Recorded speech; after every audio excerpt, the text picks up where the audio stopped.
사도신경으로 우리의 신앙을 고백하겠습니다.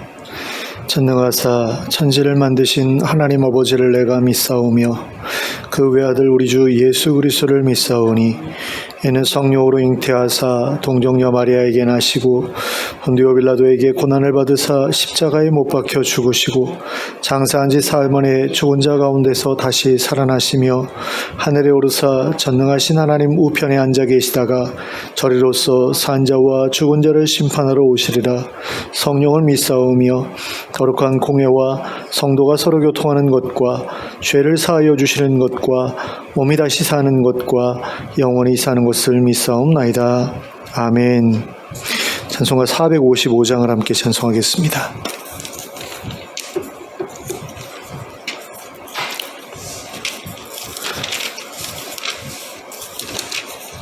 찬송가 455장입니다.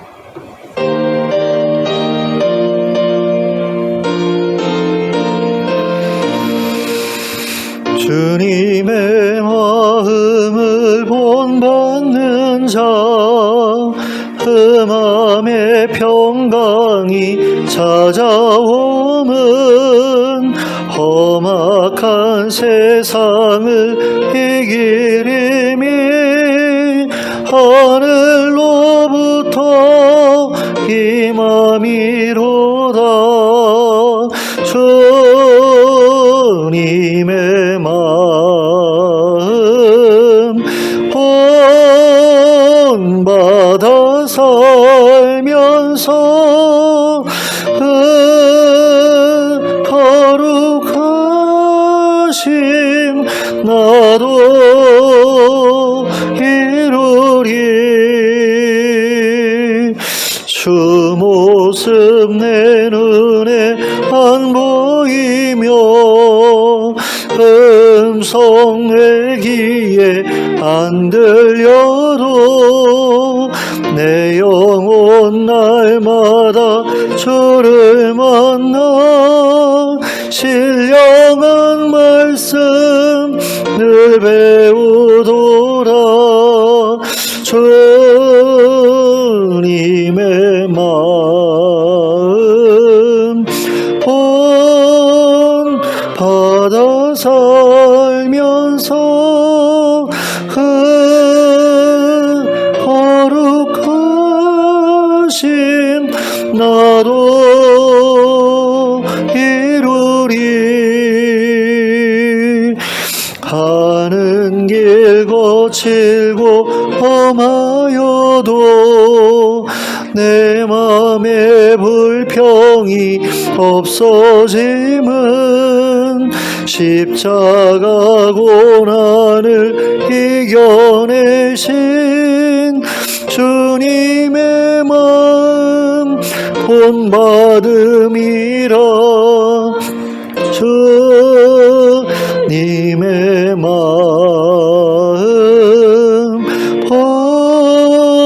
본받아 살면서 그 거룩하심 나도 이루리. 주 예수 세상에 다시 오실 그날엔 무성도 변화하여 주님의 빛나는 그 영상을 다 함께 보며 주 찬양하리. 주님의 마음 본받아 살면서 그 거룩하심 나도 이루리. 아멘. 472장을 함께 찬송하겠습니다. 472장입니다.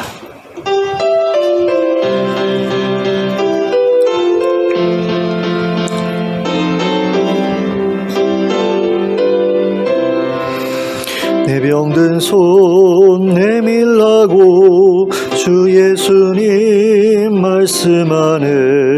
그 말씀을 굳게 믿고 병든 손을 내밀어라. 옛날같이 오늘날도 주 권능이 크시오니 전능하신 권능으로 병든 내 몸 고치리라. 내 병든 손 내밀어라.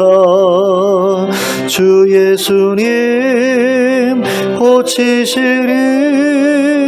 내 병든 손 내밀어라. 주님 고치시리라. 기도하는 손 내밀고 믿음의 손 내밀어라. 순종의 손 내밀어서 주님의 손 붙잡아라. 저 갈릴리 바다에서 주 예수님 행하신 일 오늘날도 믿는 자는 그 능력을 보리로다. 내 병든 손 내밀어라. 주 예수님 고치시리. 내 병든 손 내밀어라. 주님 고치시리라. 모든 의심 물리치며 허약한 마음 사라지니 주를 믿는 마음으로 주님 앞에 손 내밀어.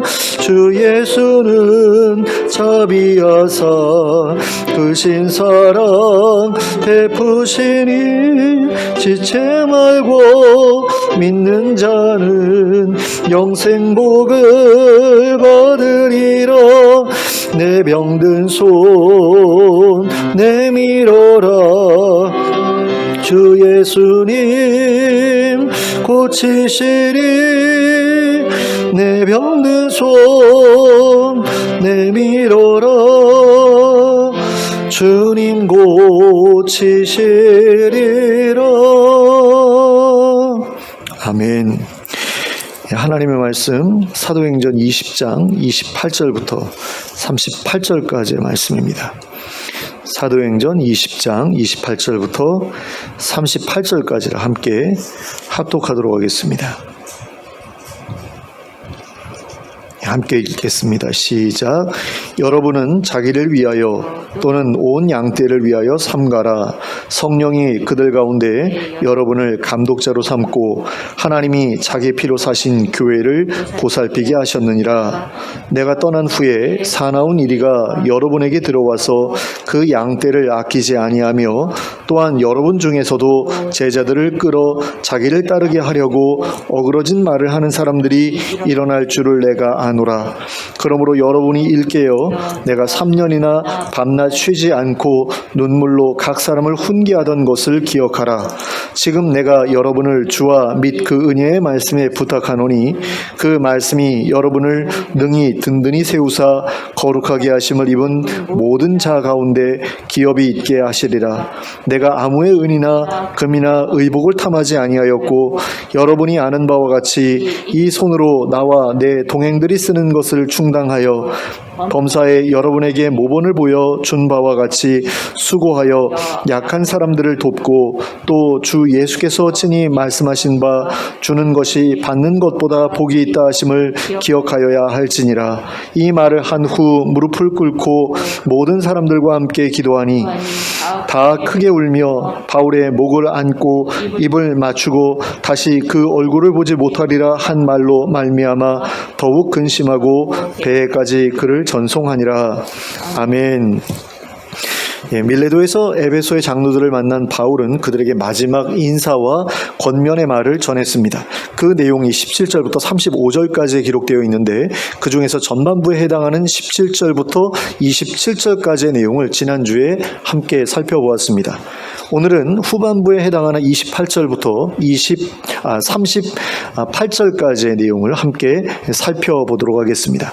전반부에서 바울은 자신의 에베소 교회의 성도들을 섬기는 일에 최선을 다했다고 주장했습니다. 그리고 후반부의 첫 부분에서는 에베소의 장로들을 향해 자신이 그랬던 것처럼 최선을 다해 에베소 교회의 성도들을 섬겨줄 것을 요청했습니다. 28절 말씀을 함께 보시겠습니다. 여러분은 자기를 위하여 또는 온 양떼를 위하여 삼가라. 성령이 그들 가운데 여러분을 감독자로 삼고 하나님이 자기 피로 사신 교회를 보살피게 하셨느니라. 바울은 여기에서 에베소 교회 장로들을 향해 자기를 위해 그리고 또 양떼를 위해 삼가라고 요청하고 있습니다. 여기에서 삼가라는 말의 원어는 주의하라, 조심하라, 주목하라, 관심을 가지라는 의미를 가지고 있습니다.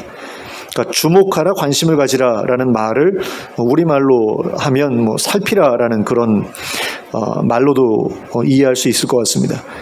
그렇기 때문에 이제 바울의 이 요청은 에베소 교회 장로들이 자기도 잘 살피고 에베소 교회의 성도들도 잘 살피라는 의미에서 한 말이라고 볼 수 있을 것입니다. 그러면 바울은 에베소 교회 장로들에게 자기 자신과 성도들을 위해 무엇을 잘 살피라고 한 것일까요? 그것은 뒤에 이어지는 내용을 통해 알 수 있습니다. 바울은 이어지는 구절에서 성령님이 에베소의 성도들 중에서 여러분을 택해서 감독자로 삼으셨고 또 하나님께서 자기 피로 사신 교회를 보살피게 하셨다고 하였습니다. 그들에게 주어진 책무가 바로 에베소 교회를 보살피는 일이었다라는 것입니다. 따라서 그들이 살펴야 할 대상은 바로 교회의 형편 또는 교회의 필요였습니다. 그리고 그러한 필요 중에서도 말씀을 가르치는 일에 관한 것이었다라고 할 수 있습니다. 왜냐하면 양떼를 볼보는 일 중에서 가장 중요한 것이 바로 양떼를 먹이는 일이기 때문입니다. 그런데 양떼를 돌보는 일 중에는 양떼를 먹이는 일과 더불어서 반드시 신경을 써야 할 일 한 가지가 더 있습니다. 그것은 바로 양떼를 보호하는 일입니다.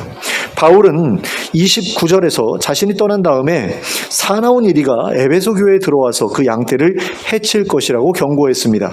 또한 에베소의 장로들 중에서도 제자들로 하여금 성도들로 하여금 예수님이 아니라 자기를 따르게 하기 위해 어그러진 말을 하는 사람들이 생겨날 것이라고 하였습니다. 바울은 그렇게 될 것을 자기가 안다라고 말씀하고 있는데요. 이것은 바울이 이미 그런 일들을 고린도 교회에서 보았기 때문입니다. 그래서 바울은 그들을 향해 양떼를 이리들에게 넘기지 않으려면 그리고 너희가 잘못된 길을 걷지 않으려면 자신이 3년 동안 밤낮으로 쉬지 않고 눈물 가운데서 여러 사람들을 훈계하던 것을 기억해야 한다라고 하였습니다. 그러니까 내가 그렇게 한 것을 보고 너희들도 똑같이 해라, 조심해라 라는 거죠. 어떤 사욕을 위해서 성도들을 이용하려고 하지 말아라라는 그런 이야기죠.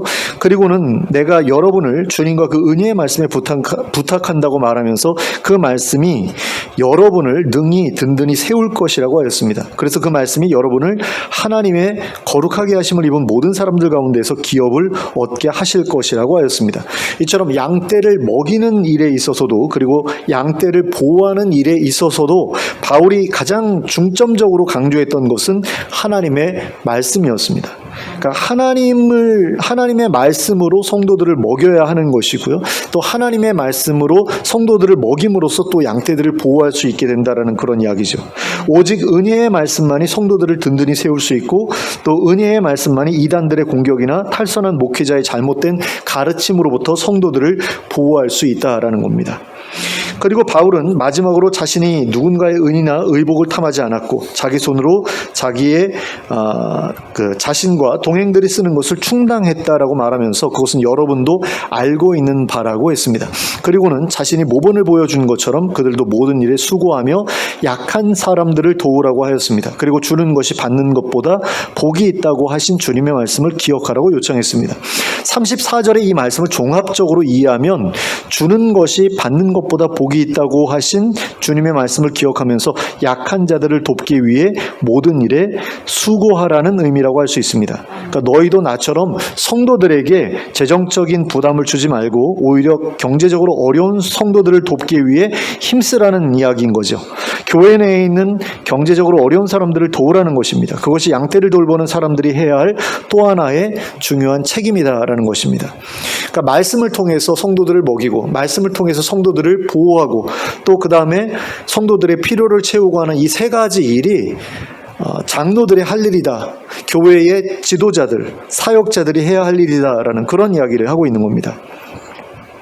이처럼 바울은 에베소 교회 장로들을 향해 교회 성도들을 섬김에 있어서 그들에게 말씀을 잘 가르치고 그들을 잘못된 가르침으로부터 보호하고 그들 중에 있는 경제적으로 어려운 사람들을 도울 것을 요청했습니다. 그리고 이것은 모든 교회의 사역자들이 목회 사역에 있어서 신경 써서 감당해야 할 일이기도 합니다. 그러면 목회자들에게 주어진 이러한 책임들은 성도들의 입장에서 보면 각각 어떤 책임으로 치환되는 것일까요? 성도들은 과연 이러한 책임을 어떤 식으로 자기에게 적용할 수 있는 것일까요? 첫째는 하나님의 말씀을 배우는 일에 헌신하는 것입니다. 바울이 32절에서 말한 것처럼 여러분을 믿음과 소망 위에 든든히 세우는 것은 그리고 여러분에게 하나님 나라에서 기업을 얻게 해주는 것은 오직 하나님의 말씀밖에 없습니다. 하나님의 말씀만이 여러분에게 믿음을 얻게 하며 또한 소망을 갖게 합니다. 그러므로 모든 성도들은 말씀을 통해서 믿음과 소망 위에 든든히 서도록 해야 합니다. 누가 이 말을 하면 그 말이 휘둘리고 누가 저 말을 하면 또 그 말이 휘둘리는 신앙생활을 해서는 안 됩니다. 말씀이 가르치는 바가 무엇인지 분명하게 깨달아서 그 깨달은 바를 든든히 붙잡아야 합니다. 그래서 이단들이 와서 무슨 소리를 해도 흔들리지 않는 믿음을 가져야 합니다. 목사가 강단에서 이상한 소리를 하면 그 이상한 부분을 분명하게 찾아낼 수 있어야 합니다. 그래야 여러분들의 생명을 빼앗기지 않을 수 있습니다. 여러분들의 삶을 파괴하고 여러분들의 재산과 시간을 빼앗으려는 악한 자들로부터 여러분들을 지켜낼 수 있습니다. 그러므로 목사님이 주일 예배 때 설교하는 것만 잘 들으면 충분하겠지라고 생각하지 마시기 바랍니다. 그 정도만으로는 이단의 속임수로부터 자신을 지켜낼 수 없습니다. 기초부터 제대로 공부해야 합니다. 그리고 그럼으로써 성경이 가르치는 바가 무엇인지를 다른 사람들에게 설명할 수 있을 정도까지 자라나야 합니다. 그래야 이단의 속임수에 넘어가지 않을 수 있습니다. 저는 교회에 정말 열심히 있는 그 집사님이 이단에 넘어가는 것도 봤고요. 또 제가 직접 본 것은 아니지만 제가 아는 성도들로부터 교회에서 굉장히 그 성도들에게 사랑받던 전도사님이 이단에 넘어갔다라는 그런 이야기도 전해 들은 바 있습니다. 그러니까 담임 목사님보다 설교를 더 잘하고 그래서 너무 많은 은혜를 끼쳤대요. 어떤 여전도사님이. 근데 어느 날 그 이단에 빠져가지고 교인들을 다 그렇게 몰래 빼돌리다가 들켜가지고 그 교회에서 쫓겨났다는 그런 이야기도 들었거든요. 그러기 때문에 하나님의 말씀을 제대로 배워가지고 내가 남들에게 설명해 줄 수 있는, 소개해 줄 수 있을 정도까지의 내가 수준에 올라가지 않으면, 그리고 그게 정말로 확실하다라는 것을 내가 정말 흔들림 없이 붙들고 그래서 남들에게까지 그것을 확신 있게 전할 수 있는 그런 수준까지 올라가지 않으면 누구라도 그런 유혹에 넘어갈 수 있다라는 거죠. 바울이 에베소의 두란노 서원에서 말씀을 가르쳤던 시간이 3년이었지 않습니까? 신학대학원에서 배우는 시간도 3년이죠. 그런데 바울이 에베소의 두란노 서원에서 말씀을 가르쳤던 대상은 신학생들이 아니었습니다. 목사 후보생들이 아니었다라는 겁니다. 일반 성도들이었습니다. 그러므로 3년 동안 말씀을 집중적으로 배우는 것은 목사 후보생들이나 할 일이지 우리하고는 상관이 없는 일이다, 이렇게 생각하면 곤란합니다. 사실은 모든 성도들이 3년 정도는 꾸준하게 하나님의 말씀의 기초를 닦을 필요가 있습니다. 그리고 그 성경에 대해서도 잘 알아야 되지만 교회 역사에 대해서도 어느 정도는 배워두어야 될 필요가 있습니다. 그래야 오늘날의 이단들과 똑같은 이단들이 이미 초대교회에도 존재했다라는 사실을 알 수 있게 됩니다. 정말로 비슷하거든요. 그 당시 초대교회의 이단들이 주장했던 내용과 오늘날의 이단들이 주장하고 있는 내용 가운데 비슷한 부분이 너무 많아요. 새로운 것이 없습니다. 그리고 그들의 그러한 잘못된 주장들이 어째서 잘못된 것인지가 이미 그 당시에 다 결론이 나와 있어요. 그래서 그걸 공부하면 오늘날의 이단들이 이야기하는 게 왜 틀렸는지를 우리가 알 수 있거든요. 근데 교회 역사에 대해서 공부를 하질 않으니까 모르다 보니까 정말 새로운 것을 내가 접했다라고 생각을 하고 이게 진짜가 아닐까 그런 생각을 하고 그쪽으로 넘어가게 되는 일이 벌어진다라는 거죠. 그러므로 하나님의 말씀을 배우는 일에 최선을 다하는 우리가 되었으면 좋겠습니다. 그래서 우리의 믿음과 소망을 든든히 세우고 그 안에서 기쁨을 얻으며 이단들의 거짓말에 흔들리지 않는 우리가 될 수 있기를 예수 그리스도의 이름으로 축원합니다. 둘째로는 자신의 약함을 인정하고 교회의 도움을 기꺼이 받아들이려는 자세를 가지는 것입니다. 바울은 에베소의 장로들에게 약한 자를 도우라고 명령했습니다. 그들에게 필요한 것을 주라고 명령했습니다. 그런데 성도들이 나는 약하지 않으니까 받지 않겠습니다 라고 말하면 어떻게 되겠습니까? 교회가 성도들을 위해 해야 할 일을 할 수 없게 됩니다. 그런데 성도들 가운데는 이런 분들이 적지 않습니다. 어떤 성도들은 자신의 약함을 아예 드러내지 않으려고 합니다. 숨기려고 합니다. 그래서 도움을 요청하지도 않고요. 그러다 보니까 도움을 받지 못하게 되는 경우가 많습니다. 또 어떤 성도들은 자신의 약함을 인정하려고 하지 않습니다. 그 약함이 드러나서 모든 사람들이 다 알고 있어요. 저 사람 진짜 어려운 형편에 있구나. 우리가 도와줘야 되겠구나 라고 성도들이 다 생각하고 있는데도 나 어렵지 않아 라고 말하면서 도움을 거절하는 그런 경우도 적지 않습니다. 그러면 그분들은 왜 그런 반응을 보이는 것일까요? 자신이 약하다는 것을 인정하는 것을 수치스럽게 여기기 때문입니다. 부끄럽게 생각하기 때문이다라는 거죠. 그러나 약한 것은 부끄러운 일도 수치스러운 일도 아닙니다. 질병에 걸린 것이나 경제적인 어려움을 겪는 것이나 사정이 어려워서 많이 배우지 못한 것이 부끄러운 일입니까? 아닙니다. 그건 누구라도 겪을 수 있는 일입니다. 누구든지 그런 형편에서 태어났다 그리고 살아왔다라고 하면 누구나도 그런 일을 겪을 수 있다라는 거죠. 그러므로 부끄러워할 필요가 없습니다. 그런데 사람들은 왜 자신의 그러한 상황과 처지를 부끄러워하는 것일까요? 우리 내면에 있는 죄성 때문입니다. 그 죄성은 바로 교만입니다. 남들보다 더 낫기를 바라는 마음, 남들보다 더 낫다고 다른 사람들로부터 인정받고 싶은 마음이 바로 교만이죠. 이 교만 때문에 사람들은 다른 사람들에게 자신의 약함을 노출하지 않으려고 하고 이미 노출된 약함도 인정하지 않으려고 하는 것입니다. 교만한 사람은 나는 남보다 더 건강하다. 나는 남보다 더 부자다. 나는 남보다 더 많이 배웠다. 라고 자랑하면서 살고 싶어 합니다. 그런데 자신의 약함을 인정하기 위해서는 그와 같은 욕망을 포기해야 합니다. 그러나 자기가 평생 붙들고 살아온 욕망을 포기하는 것은 누구에게도 쉬운 일이 아닙니다. 그래서 교만한 사람들은 절대로 자기의 약함을 드러내지 않으려고 합니다. 약함이 드러났다고 해도 인정하지 않으려고 하죠. 약함을 인정한다는 것은 자신이 남들보다 건강하지 못하다, 남들보다 부유하지 못하다, 남들보다 배우지 못했다라는 것을 인정하는 것이라고 생각하기 때문입니다. 그리고 그것을 자신이 남들보다 못하다, 무가치하다라고 인정하는 것으로 생각하기 때문입니다. 그러나 그것은 세상의 기준으로 사람의 가치를 평가하기 때문입니다. 세상의 기준으로 보면 병든 사람, 가난한 사람, 많이 못 배운 사람은 덜 중요한 사람, 덜 가치 있는 사람처럼 보일 수 있습니다. 그러나 하나님 나라의 기준은 그렇지 않습니다. 하나님의 기준은 절대로 그렇지가 않습니다. 하나님의 기준은 그 사람의 외적인 조건을 보지 않습니다.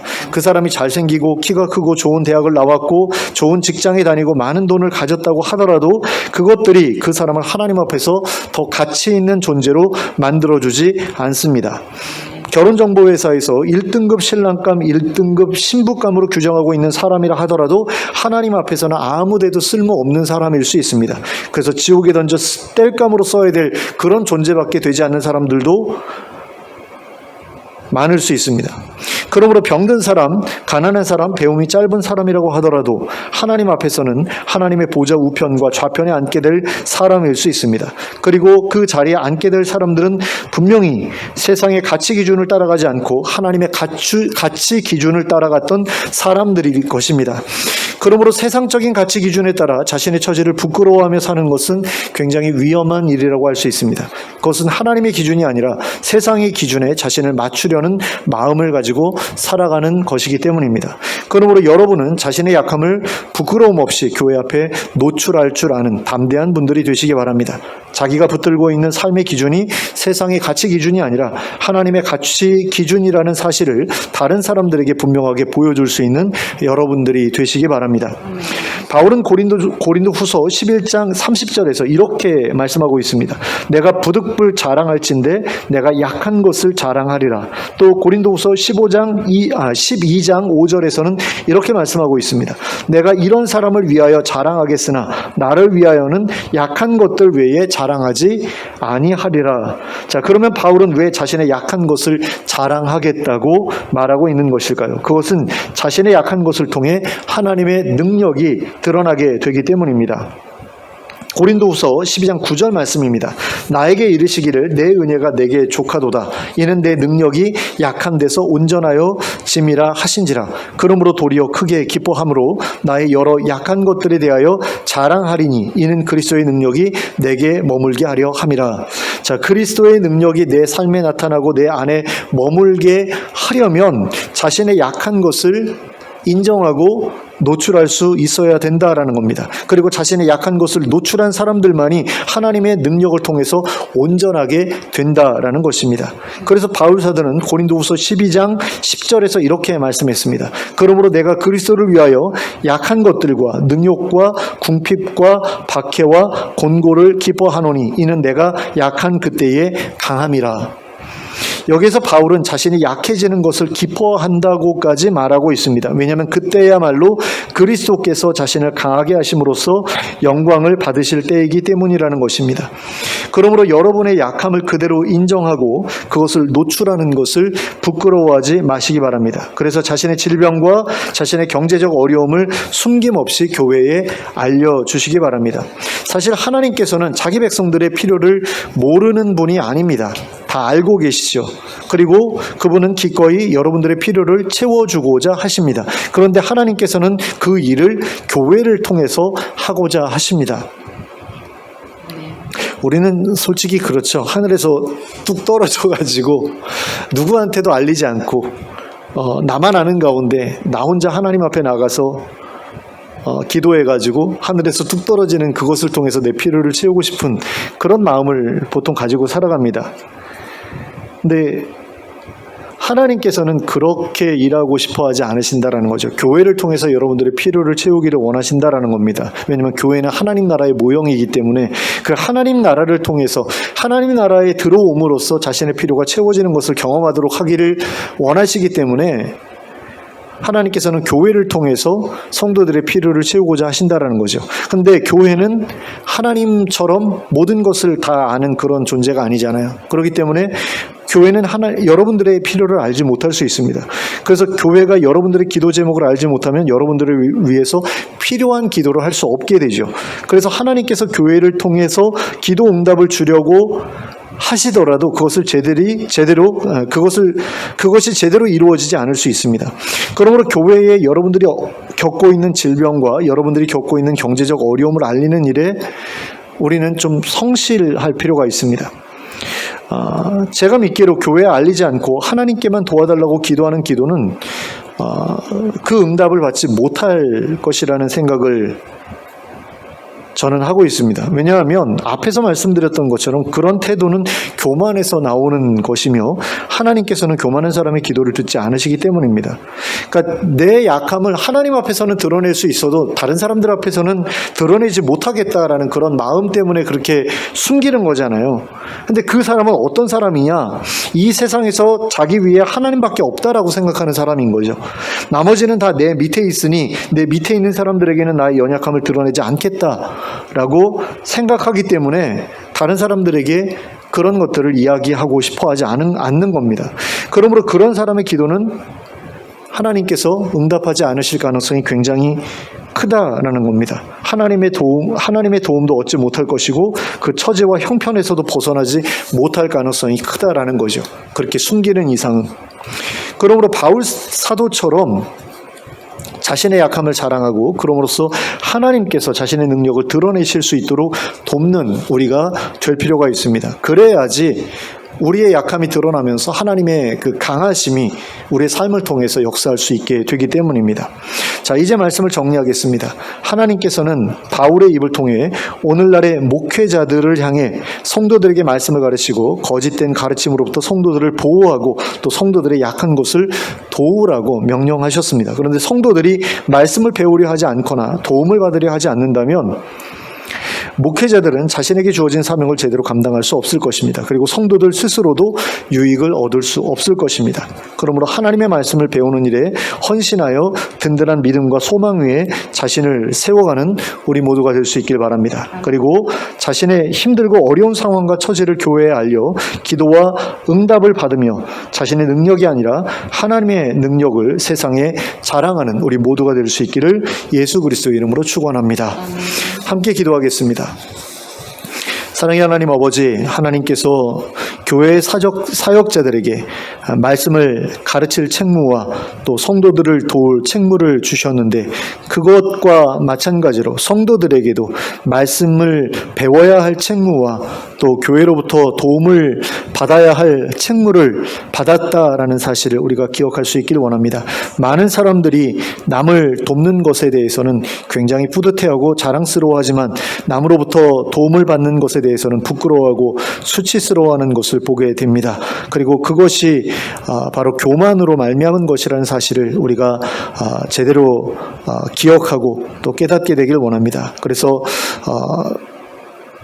도움을 주는 입장이 아니라 도움을 받는 그런 형편에 있다고 하더라도 그것에 대해서 부끄러워하지 않게 하시고 그것에 대해서 수치스러워하지 않게 하여 주시고 그런 가운데 나의 필요를 모든 이들에게 알리고 나의 어려운 처지를 모든 이들에게 알리는 그런 일을 통해서 하나님의 도우심을 교회를 통해서 체험하게 되는 그런 일들이 우리의 삶 가운데 있게 되기를 원합니다. 많은 사람들이 그런 것을 수치스러워하면서 피하는 가운데 교회가 하나님의 영광을 드러낼 그 기회를 갖지 못하게 하는 그런 일들이 참으로 많은 것을 봅니다. 하나님, 또 어떤 사람들은 그런 교회의 도움을 이용해서 자신의 필요를 채우는 것을 넘어서 자신의 욕심을 채우는 그런 일들을 하는 사람들도 있지만 그런 사람들은 아예 우리가 고려할 그런 대상조차도 되지 못하고 우리 자신이 정말 받아야 될 도움마저도 교회로부터 우리가 얻을 수 있는 것들마저도 부끄러워서 거절하고 피하고 하는 그런 일들을 계속해서 해나간다면 그게 얼마나 또 주님 앞에서 잘못된 일인지를 우리가 깨닫게 되기를 원합니다. 하나님, 그래서 정말로 우리의 그 책무, 하나님의 말씀을 잘 배워야 되는 그런 책무를 교회 안에서 우리가 잘 감당할 수 있기를 원하고 또 교회에 어려운 사람들을 도와야 될 책무뿐만 아니라 내가 어려운 처지에 있을 때 교회로부터 도움을 받아야 될 그 책무까지도 잘 수용함으로 말미암아 하나님의 영광을 세상에 드러내기에 부족함 없는 우리 모두가 될 수 있도록 인도해 주시옵소서. 예수 그리스도의 이름으로 기도하였습니다. 아멘. 찬송가 543장을 함께 찬송하겠습니다.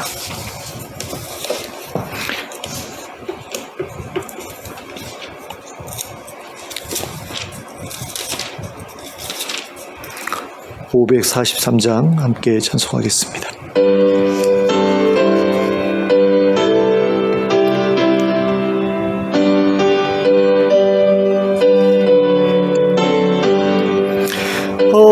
어려운 일 당할 때 나의 믿음 적으나 의지하는 내 주를 더욱 의지합니다. 세월 지나갈수록 의지할 것뿐일세. 무슨 일을 당해도 예수 의지합니다. 성령께서 내 맘에 밝히 비춰주시니 인도하시니 인도하심 따라서 주만 의지합니다. 세월 지나갈수록 의지할 것뿐일세. 무슨 일을 당해도 예수 의지합니다. 밝을 때의 노래와 어두울 때의 기도로 위태할 때 도움을 주께 간구합니다. 세월 지나갈수록 의지할 것뿐일세.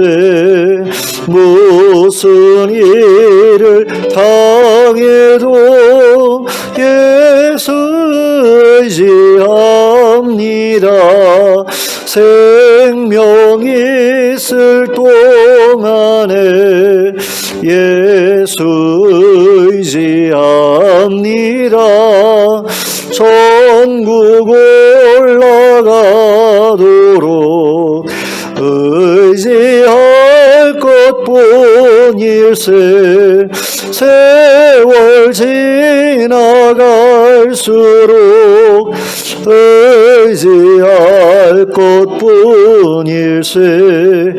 무슨 일을 당해도 예수 의지합니다. 아멘. 주님 가르쳐 주신 기도로 예배를 마치겠습니다. 하늘에 계신 우리 아버지여, 이름이 거룩히 여김을 받으시오며 나라가 임하시오며 뜻이 하늘에서 이루어진 것 같이 땅에서도 이루어지이다. 오늘 우리에게 일용할 양식을 주시옵고 우리가 우리에게 죄 지은 자를 사하여 준 것 같이 우리 죄를 사하여 주시옵고 우리를 시험에 들게 하지 마시옵고 다만 악에서 구하시옵소서. 나라와 권세와 영광이 아버지께 영원히 있사옵나이다. 아멘.